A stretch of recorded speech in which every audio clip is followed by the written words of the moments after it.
마태복음 23장 1절에서 12절까지 말씀입니다.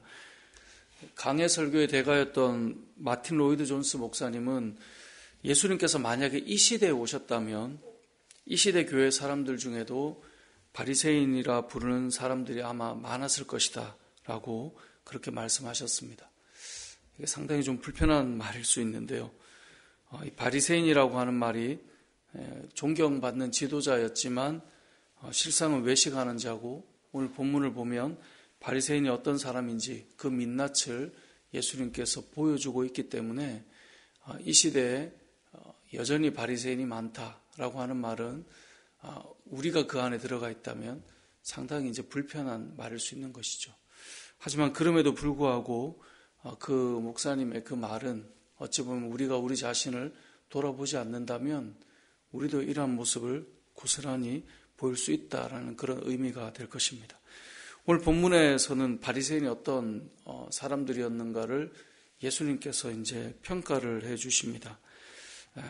특별히 몇 가지를 나눠보면 첫 번째는 그들은 말만 하고 행하지는 않는 자다라고 3절에서 말씀합니다. 3절 하반절에 보면 그들이 말하는 바는 행하고 지키되 그들이 하는 행위는 본받지 마라라고 말합니다. 그러니까 그들이 말하는 바는 그래도 의미가 좀 있다라고 볼 수 있겠죠. 근데 바리새인의 모습은 말만 하고 행하지는 않는다라는 겁니다. 그들은 어디에 앉아 있느냐? 2절에 보니까 서기관들과 바리새인들은 모세의 자리에 앉아 있다라고 말합니다. 회당에서 그들은 늘 가르치는 자였는데요. 가르치는 그 회당의 자리에 늘 앉아서 백성들에게 율법을 가르쳐 줍니다. 근데 문제는 말은 열심히 하는데 정작 본인은 그런가? 본인은 그러지 않은 삶을 살았다라는 거죠. 이것은 어찌 보면 우리에게도 하나님께서 하시는, 또 주님께서 하시는 말씀일 수 있습니다. 우리 역시 말은 거창한데 실상 우리의 모습은 그렇게 따라가지 못하는 우리들일 수 있다라는 거죠. 사람들은 늘 자기에게 늘 관대하잖아요. 왜냐하면 자기는 그럴 만한 이유나 또 상황을 다 자기 스스로 알기 때문에 자기에게는 원래 좀 더 관대할 수밖에 없습니다. 다른 사람에 대해서는 우리는 관대하지 않죠. 그래서 늘 평가하고 판단하고 가르치죠. 그런데 오늘 본문에 말씀에 나오는 바리새인들도 그러했다라는 겁니다. 그들의 말은 대단했지만 실상 그들의 행함은 그렇지 못해요. 뿐만 아니라 4절에 보면 무거운 짐을 묶어 사람의 어깨에 지운다라고 되어 있습니다. 무거운 짐을 묶어 사람의 어깨에 지우는 이유가 뭘까요? 본인이 가르치는 대로 살아가지 않으니까 그런 것입니다. 만약에 본인이 삶의 무게를 느낀다면 상대방에게 막 이렇게 과하게 권하는 것이 얼마나 무례하거나 또 그것이 바람직하지 않다는 것을 알게 되죠.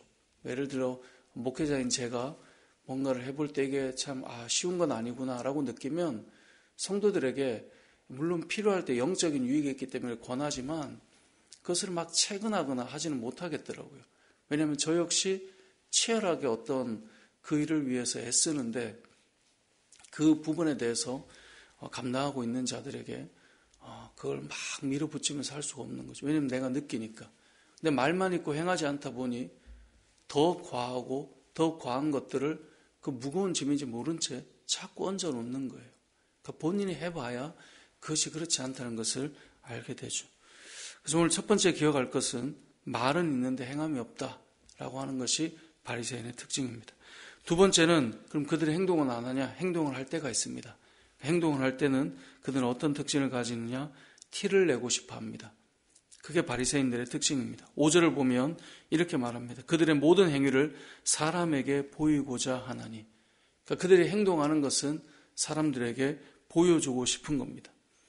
예수님께서는 우리에게 은밀하게 주의를 하라고 늘 말씀하셨습니다. 하나님께서 은밀하게 너희에게 갚으실 것이라고도 말씀하셨습니다. 어떤 사람들의 눈으로 칭찬받지 않아도 됩니다. 은밀하게 주의 일들을 감당하는 것이 무엇인지 아는 거죠. 그런데 바리새인들은 그것을 몰랐습니다. 그렇기 때문에 옷을 입을 때도 티가 나야 되고 잔치 자리에 가도 윗자리에 앉아야 되고 회당에 가면 높은 자리에 앉아야 된다라고 5절과 6절에서 말씀하고 있는 것입니다. 자, 이렇게 드러나기를 원하는 근본적인 원인은 무엇인가? 세 번째로 기억할 것은 그들은 칭찬받고 칭송받는 것을 좋아합니다. 사람의 칭찬에 목말라 있는 것이죠. 7절에 가보면 시장에서 문안받는 것, 또 사람에게 랍비라 칭함을 받는 것을 좋아합니다. 시장에 갔는데 문안받는 거예요. 인사해 주는 거죠. 그냥 지나갈 수도 있는데 그럴 수는 없어요. 문안을 받아야 돼요. 랍비라고 칭함받는 것, 당시에 랍비다라는 것은 이분은 저를 가르치는 스승입니다. 이분 때문에 제가 변화됐습니다. 상당한 존경과 극찬의 의미를 담고 있거든요. 그런데 그것을 꼭 고백해 줘야 돼요. 이분이 랍비라고. 그래서 칭함을 받는 것, 그렇게 해서 칭찬과 칭송을 받는 것을 좋아합니다. 알아주지 않고 칭찬하지 않으면 본인의 일에 원동력을 잃어버리는 것입니다. 이러한 모습을 한마디로 뭐라고 말하냐? 외식한다라고 성경은 말씀하고 있습니다. 그래서 내일 본문부터 13절부터는 이러한 삶을 살아가는 서기관과 바리새인들에게 화가 있다라고 무려 7번이나 말합니다. 그래서 13절에 보면 화 있을진저 외식하는 서기관들과 바리새인들이요. 15절에도 보면 화 있을진저 외식하는 서기관과 바리새인들이요. 16절에도 화 있을진저 눈먼 인도자요. 그렇게 해서 그 뒤로 쭉쭉쭉 7번이나 화가 있다라고 말합니다. 자, 이렇게 외식하는 이유가 무엇일까요? 결국은 높아지고 싶은 마음 때문이다라고 하는 것을 오늘 본문은 말씀하고 있습니다. 그래서 11절에 보면 너희 중에 큰 자는 너희를 섬기는 자가 되어야 하고 누구든지 자기를 높이는 자는 낮아지고 누구든지 자기를 낮추는 자는 높아질 것이다. 이 이야기를 왜 할까요? 바리새인에 대한 평가를 한 다음에 높아짐과 낮아짐을 이야기하는 이유는 그 마음속에 높아지고 싶은 근본적인 마음이 있기 때문에 그들은 가르치는 자리에 있고 싶어하고 자신의 일이 티가 나야 되고 누군가가 칭찬하지 않으면 참을 수가 없는 거예요. 그런 외식하는 그 모든 마음 속에는 높아지고 싶은 마음이 있다라고 말씀하고 있는 것이죠. 그런데 예수님께서 오늘 본문에서 우리에게 말씀하는 것이 무엇입니까? 하나님의 시각에 큰 자는 누구입니까? 스스로를 높이는 자가 아니라 낮추는 자가 큰 자다라고 말씀합니다. 이 낮춘다라는 말은 겸손의 의미를 가지고 있을 것이고요. 또 한 가지는 보이지 않는 자리에 들어가는 것이 낮아지는 것입니다. 높아진다라는 것은 보여지고 드러나는 자리에 있다는 거예요. 그게 되지 않으면 참을 수 없는 거죠. 그런데 낮아진다라는 것은 철저하게 자신이 가려진 채 묵묵히 은밀한 자리에서 주님의 기뻐하시는 길을 걸어가는 것. 그것이 바로 섬기는 삶이라는 것입니다. 말씀을 정리해 보겠습니다. 이 시대에도 바리새인이 많을 것이다 라고 책에서 이제 마틴 로이드 존슨 목사님의 글에서 본 적이 있는데 그분의 말은 어찌 보면 목회자인 저부터 시작하여서 우리가 가지고 있는 마음일 수 있습니다.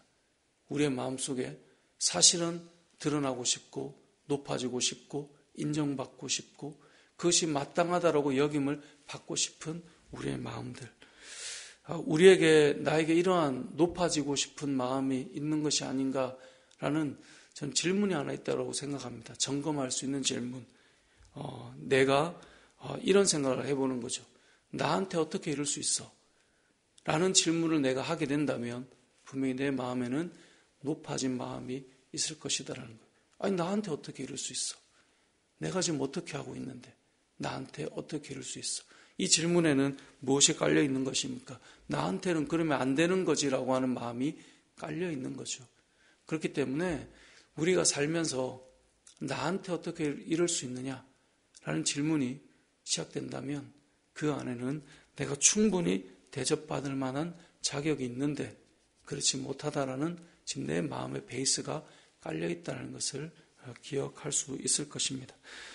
우리가 오늘 말씀처럼 바리새인과 같은 모습이 우리에게 나타나지 않도록 겸손하게 낮은 자리에서 사람의 칭송과 칭찬이 아니라 은밀한 중에 우리를 보고 계시는 우리 하나님을 바라보고 겸손하게 주님의 길을 걸어가는 저와 여러분의 삶이 되시길 주님의 이름으로 축복합니다.